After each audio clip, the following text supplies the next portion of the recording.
जय हिंद। कल के वीडियो में हम आपको बताए थे कि चाइना अपनी फौज को 2.5 किलोमीटर पीछे खींच लिया है और भारत भी अपनी फौज को बुला लिया है लगभग 1 किलोमीटर पीछे। ये दोनों ही फौज एक दूसरे की बात को रेडी हो गए थे, लेकिन अभी एक नया विवाद सामने आ गया है। चाइना जो है वो गलवान घाटी से पीछे हटने को तैयार नहीं है। उसका कहना है कि हम एक ही शर्त पर पीछे हटेंगे जब भारत अपनी सड़क निर्माण कार्य को पीछे रोकेगा। इसके बदले भारत सरकार ने भी बहुत ही कड़ा एक्शन लेते हुए पूरा चाइना का जो LAC पड़ता है, यहाँ से लेके कश्मीर से लेके पूरा अरुणाचल प्रदेश का एरिया में यहाँ पर अपनी मिलिट्री तैनात कर दिया है। ये बहुत ही बड़ा सिचुएशन क्रिएट हो गया कि पूरे बॉर्डर पर फौज तैयार हो गई है और नेवी भी तैयार बैठी है नीचे से। तो समझते हैं गलवान घाटी को लेकर चाइना इतना सेंसिटिव क्यों है और दौलत बेग ओल्डी और सियाचिन से इसका क्या कनेक्शन है। देखिए, जो सड़क को लेकर विवाद चल रहा है ये काफी पुराना है। 90 के दशक में जॉर्ज फर्नांडिस थे, जो अटल बिहारी वाजपेयी जो प्रधानमंत्री थे तो वो रक्षा मंत्री थे। इन्होंने कहा कि जो चाइना से लगने वाले बॉर्डर एरिया है वो सेफ नहीं है, वहाँ स्ट्रेटेजिक सड़कों का बहुत ही अभाव है।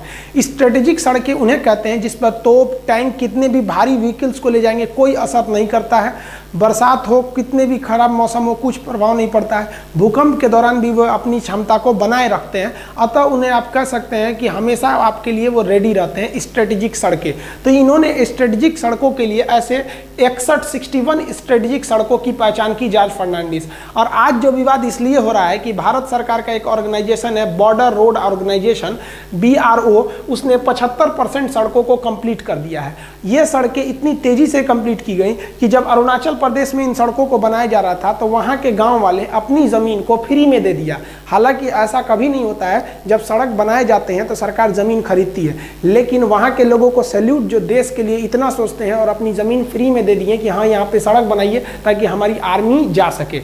अब यही सड़कें जो हैं ये यहाँ बन रही है आपका लद्दाख के एरिया में, दौलत बेग ओल्डी सेक्टर में। इसको लेकर चाइना ज़्यादा विवाद कर रहा है। देखिए, एक सड़क है जिसका नाम है दारबुक स्योक। ये स्योक नदी को पार करके जाती है, दारबुक नाम के जगह से स्टार्ट होती है, इसलिए इसे दारबुक स्योक कहते हैं। जब ये एकदम ऊपर दौलत बेग ओल्डी तक पहुंच जाती है तो इसकी लंबाई हो जाती है 250 किलोमीटर। हम समझेंगे दौलत बेग ओल्डी क्या होता है। देखिए, ये इसमें जो हम रेड कलर से रंगे हुए हैं ये सियाचिन ग्लेशियर है। ये सियाचिन का एरिया है, ये इंडिया के कंट्रोल में है। उससे जस्ट पहले जो ब्लू कलर से कलर किए हुए हैं ये आपका दौलत बेग ओल्डी का एरिया। ये दोनों जरूरी है। सियाचिन ग्लेशियर दुनिया का सबसे ऊंचा युद्ध का मैदान है, तो वहीं दौलत बेग ओल्डी भारत या कह लीजिए तो दुनिया के सबसे बड़े युद्ध के मैदानों में से एक है। किंतु यहाँ पर एयरपोर्ट है, एयरफोर्स रहती है, तो ये हमको यहाँ पर तो फौज दुनिया में ये सबसे ऊंची बैठ गई और यहाँ पर आप कह लीजिए तो एयरफोर्स भी बहुत ही ऊंचाई पे बैठ गई। अब यहाँ से नीचे चाइना गलवान घाटी में अगर खड़ा रहता है तो चुपचाप वहाँ से बम मार दीजिएगा तो मर जाएगा। वहाँ से 9 किलोमीटर की डिस्टेंस पे, ज़्यादा दूरी वहाँ पे नहीं है। हाइट की वजह से चाइना को यहाँ बहुत ज़्यादा घाटा लगेगा, लेकिन ये सड़क उसमें बहुत ज़्यादा भारतीयों को एडवांटेज देती है। तो ये रेड वाला आपका एरिया हो गया सियाचिन और ये ब्लू वाला हो गया आपका दौलत बेग ओल्डी। ये जो सड़क जा रही है आपको, इस सड़क का ही नाम है दारबुक स्योक। ये स्योक नदी को पार करके जा रही है। अब ये जो सड़क जा रही है इस सड़क से चाइना को दिक्कत नहीं है। दिक्कत कब चालू हुआ, जब भारत ने इसी सड़क का एक लिंक खोल दिया इस साइड में, और ये जो लिंक था वो लिंक चला गया गलवान घाटी की ओर। अब बताइए, ये गलवान घाटी से केवल 9 किलोमीटर है। अगर ये सड़क नहीं रहती तो इस सड़क के अभाव में भारतीय फौज को गलवान घाटी में पहुंचने में 8 घंटे लगते, लेकिन इस सड़क के बन जाने के बाद वहां पहुंचने में केवल 35 मिनट समय लगेगा। अब बताइए, 8 घंटे की जगह आधे घंटे में अगर फौज पहुंच जाए तो वहां भारत के फेवर में हो जाएगा युद्ध। इसलिए चाइना कह रहा है कि हम तभी हटेंगे जब आप ये सड़क को काम रोकेंगे तब। अब इंडिया का ये सोचना है कि अगर आज हम सड़क रोक लिए तो कल तो तुम युद्ध के मैदान में भी कूद जाओगे और हमारी सड़क नहीं बनी रहेगी तो हमको घाटा लग जाएगा, क्योंकि चाइना का वादा उतना ही टिकता है जितना चाइनीज सामान टिकते हैं। भारत सरकार ने चाइना को सबसे ज्यादा जो जवाब दिया कड़ा, वो पर्यटक को लेकर टूरिस्टों को कह दिया कि आप भी जाके घूम के आइए दौलत बेग ओल्डी कैसा है, आप भी जाके घूम के आइए सियाचिन ग्लेशियर कैसा है। अब विदेशी लोग आए, अब घूमने वहां चले गए। अब विदेशी जब आए तो उनको परमिशन कौन देगा घूमने का? इंडिया। ये भारत के लिए सबसे बड़ा प्रमाण पत्र हो गया कि भैया मेरा जगह है, तभी ना हम घूमने के लिए उनको वीजा दिए हैं। तुम्हारा रहता तो तुमसे पूछ के आते। अब वो देश का वीजा हमारे लिए एक तरह का प्रूफ बन जाएगा। अब चाइना इसको समझ रहा है कि भाई ये गलवान घाटी कितना इंपॉर्टेंट है। ये जो सड़क है ये 14,000 फीट की ऊंचाई पर बनाई गई है, 250 किलोमीटर लंबी है। पहले जब ये सड़क नहीं थी तो ये स्याक नदी को पार करना होता तो एक टेम्पोररी ब्रिज था, इस पे हैवी व्हीकल्स नहीं जा सकते थे। लेकिन 2019 में भारत ने इस स्याक नदी के ऊपर एक भारी भरकम परमानेंट ब्रिज बना दिया। इस ब्रिज के बनने के बाद आर्मी के भारी भरकम व्हीकल, तोप टैंक इत्यादि को भी ले जाया जा सकता है। अब वहां पर हथियार पहुंचाने में भी दिक्कत नहीं होगा, इसलिए चाइना को ज्यादा डर लग रहा है इसके वजह से, इन सड़क और पुल के वजह से। लेकिन वो खुल के नहीं कर रहा है, हम हिंदुस्तानियों को वो फंसा के रखा है, मीडिया के थ्रू दबाव बनवाना चाह रहा है कि गलवान घाटी को विवाद है। विवाद गलवान घाटी को है ही नहीं है, विवाद चाइना को इस बात का है कि ये सड़क को नहीं रोकेंगे तो गलवान घाटी होकर भी चाइना का नहीं रहेगा, क्योंकि हाइट से हम लोग 14,000 फीट की ऊंचाई से हम लोग आराम से देख लेंगे, ओ चाइना क्या कर रहा है तुम वहां पर। युद्ध के मैदान में सोचा ईंटा चला के मार देंगे हम लोग। यहाँ चाइनीज गवर्नमेंट का प्रेशर उनकी आर्मी पर भी है, क्योंकि चाइनीज गवर्नमेंट के खुफिया जानकारों ने चाइनीज सरकार को बोला था कि भारत वहाँ बहुत ही खतरनाक सड़क बनाने जा रहा है। लेकिन चाइनीज गवर्नमेंट ने जब आर्मी से पूछा तो उनके आर्मी वालों ने कहा कि इतना भयानक भयानक पहाड़ है, वहाँ सड़क बनेगा कैसे? देख रहे हैं पूरा सीधे सीधे ढलान है, कहाँ से अच्छा सड़क बन पाएगा? इतना बड़ा बड़ा पहाड़ है, सड़क नहीं बन पाएगा। गवर्नमेंट आप टेंशन नहीं लीजिए, हम लोग है ना।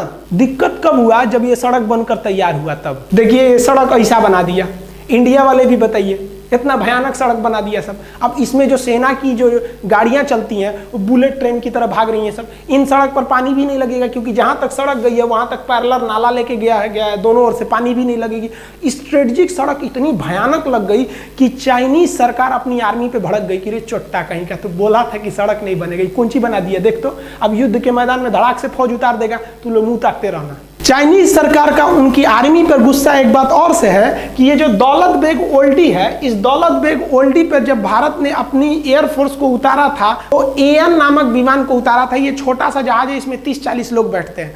तो इस पर चाइनीज आर्मी ने कुछ खास एक्शन नहीं लिया था, कहा था 30-40 आदमी के जहाज में क्या होगा। लेकिन इंडियन एयरफोर्स ने एक और खतरनाक काम कर दिया। एयरफोर्स ने पहले तो उतारा ही छोटका विमान एएन नामक छोटा सा, और जब ये उतर गया सक्सेसफुली तो यहाँ उतार दिया अपना C-17 ग्लोब मास्टर और हरकुलियस नामक भारी भीषण विमान। ये विमान जो है ना भीम है एकदम, समझिए तो 70 टन उठा के उड़ जाएगा। एक हाथी 10 टन की होती है, 70 टन उठाएगा, 7 गो हाथी को लाद के उड़ जाएगा। इतना किसी भी मौसम में उड़ सकता है, पहाड़ के बीच में भी उड़ सकता है। आप इसे देखिए कितना खतरनाक ये लैंडिंग करता है। भारत ने जब दौलत बेग ओल्डी में अपना सबसे भयानक विमान C-17 ग्लोब मास्टर को उतारा तो चीन में खलबली मच गई, क्योंकि एक बहुत विशाल विमान है और इतने पहाड़ी वाले एरिया में इस विमान को उतारना एक तरह से काफ़ी चैलेंजिंग था। किंतु भारत ने इस बड़े भारी भरकम विमान को दौलत बेग ओल्डी में सक्सेसफुली उतार लिया।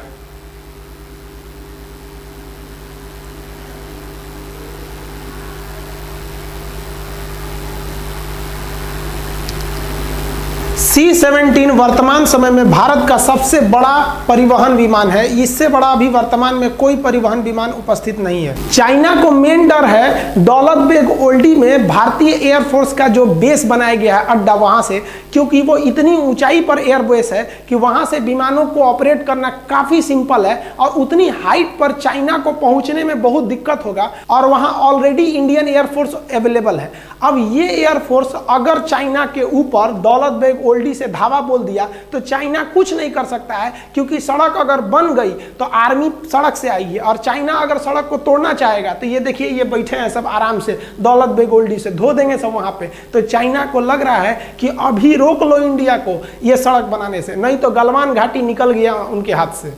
चाइना को तो 2 झटका लगा, एक सड़क बनाने से और एक दौलत बेग ओल्डी में उनकी एयरफोर्स जो इंडिया का बन गया है उनसे उनको टेंशन है। उससे भयानक टेंशन उनको आ रहा है अब सियाचिन ग्लेशियर से। ये जो सियाचिन ग्लेशियर है ये दुनिया का सबसे ऊंचा युद्ध का मैदान है और इसी सियाचिन ग्लेशियर के इधर से चाइना एक सड़क ले जा रहा है, CPEC, China Pakistan economic corridor. इस सड़क के माध्यम से चाइना चाहता है कि वो भारत का चक्कर न लगा के आए हिंद महासागर से, इधर से ही चला जाए।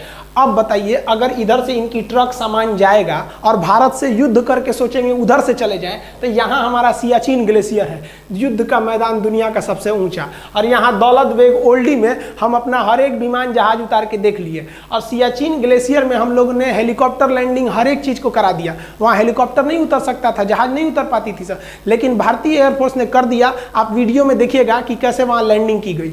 अब ये चाइना के लिए सरदर्द बना हुआ है, क्योंकि अगर भारत चाहेगा तो इस CPEC को बनने के बाद भी रोक सकता है सियाचिन और दौलत बेग ओल्डी के द्वारा।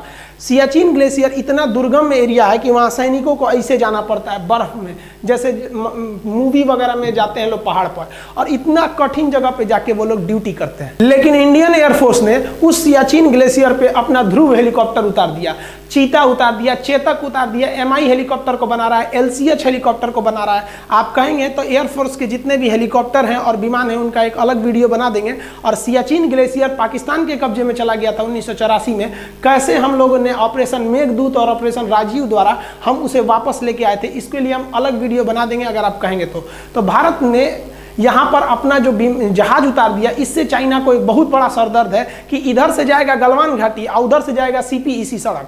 इस एरिया में छोटे हेलीकॉप्टर को भी उड़ाया जा सकता है और आराम से यहाँ पे ऑपरेट किया जा सकता है। इस वजह से चाइना को यहाँ पर एक ज्योग्राफिकल घाटा लग रहा है हाइट को लेकर, क्योंकि उधर से चाइनीज एयरफोर्स इतनी हाइट पे आएगी जब तक ये लोग हाइट पे पहले से अवेलेबल है वहाँ पर।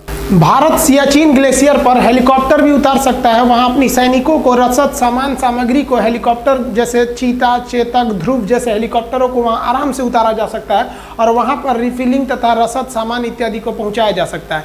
ये चाइना के लिए एक बहुत बड़ा थ्रेट साबित होगा, क्योंकि यहाँ हेलीकॉप्टर उतारना बहुत ही बड़ा चैलेंजिंग होता है। आप चारों ओर देखिएगा केवल बर्फ ही दिखाई देगा। साथ ही इंडियन नेवी ने कहा है कि इसका जो ईस्टर्न फ्लीट है यहाँ पर हालात ठीक नहीं है, अतः ईस्टर्न फ्लीट को हम आगे भेजने के लिए दिशा निर्देश दे रहे हैं।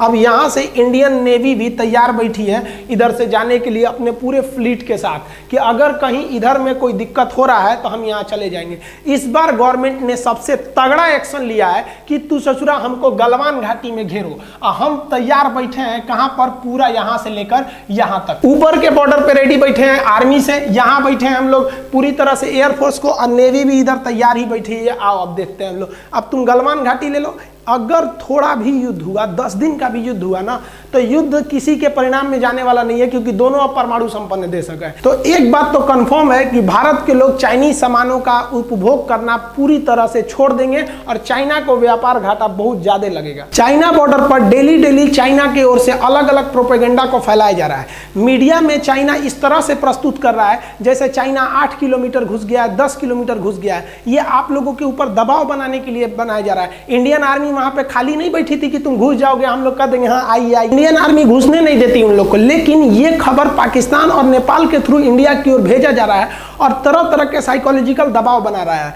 आप भी ये सोच रहे होंगे कि इंडियन आर्मी क्या कर रही थी, ये केवल उनका दबाव है ताकि आप ये सोचकर डर जाइए कि आप चाइना से मुकाबला नहीं कर सकते। ये बात गलत है कि चाइना हमारे ऊपर दबाव बना रहा है या हमारे फौजी उनको घुसने के लिए अंदर जगह दे दिए थे, एकदम गलत है। ये सही है कि स्टैंड ऑफ हुआ है, दोनों आर्मी खड़ी है, लेकिन ये खबर गलत है कि वो हमारा 8 किलोमीटर कब्जा कर लिया है, 6 किलोमीटर कब्जा कर लिया है। ये आपको फेसबुक, व्हाट्सएप इत्यादि के माध्यम से जानबूझकर आप पे दबाव बनाने के लिए किया जा रहा है। इंडियन आर्मी पूरी तरह स्टिक है। अगर हम डरे होते तो कभी भी इतना बड़ा एक्शन नहीं लेते कि इस कोरोना के बीच में भी अपनी पूरी फौज को लगा देते पूरे LAC पर। नेवी को भी हम लोग तैयार रहने के लिए बोल सकते थे, एयरफोर्स को भी बोल दिए। और अभी हाल ही में अमेरिका से एक तो गुप्त समझौता की ओर भारत बढ़ रहा है कि अगर हथियार, गोला बारूद की कमी हुई तो आप तुरंत सप्लाई दे सकते हैं या नहीं। ये भी अभी बात चल रही है भारत और इजराइल और अमेरिका के बीच में। अतः भारत अगर पीछे हटने के मूड में रहता तो ये सब कुछ नहीं करता। हमारे हिसाब से भारत सरकार ने जो पूरे LAC पे फौज लगा दिया वो एकदम बेस्ट काम किया है। आप क्या सोचते हैं, गवर्नमेंट ने ये डिसीजन सही लिया या गलत लिया?